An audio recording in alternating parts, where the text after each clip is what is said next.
Hello সবাইকে, আমি প্রিয়া। আমার ভিডিওতে তোমাদেরকে স্বাগত। আজকে আমি মোচা ঘন্ট রান্না করব, সেটাই তোমাদের সাথে শেয়ার করছি। তো তোমরা ভিডিওটা প্রথম থেকে শেষ পর্যন্ত যেন অবশ্যই দেখো, আর ভালো লাগে তো একটা লাইক কমেন্ট করো। আর আমি এখানে মোচাগুলোকে সেদ্ধ করে ছাড়িয়ে ভালোভাবে সেদ্ধ করে নিয়েছি, আর মোচার সাথে আলুটাকেও সেদ্ধ করেছি নুন হলুদ দিয়ে।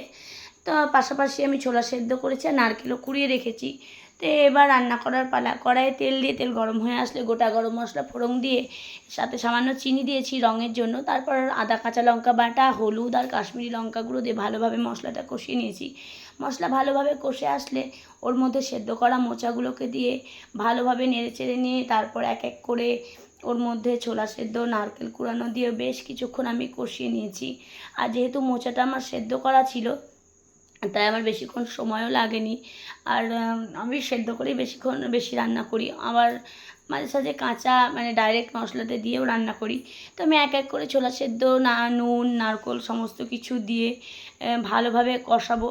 আর এটা যেহেতু আর জল দেবো না, একদম মাখা মাখা হবে, তাই লো ফ্লেমে একদম আমি থালা ঢাকা দিয়ে কিছুক্ষণ হতে দেবো।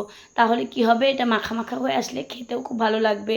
আর জল দিলে তো এটা জল টানতে গেলে না একদম গলে যাবে, তাহলে খেতে ভালো লাগবে না।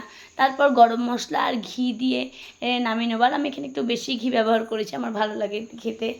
তারপর এটা নামিয়ে নিয়ে আর একটু নারকেল কুচানো দিয়ে এটা পরিবেশনের জন্য আমি রেডি করে নিয়েছি। তো কেমন লাগলো অবশ্যই কিন্তু কমেন্টে আমাকে জানিও।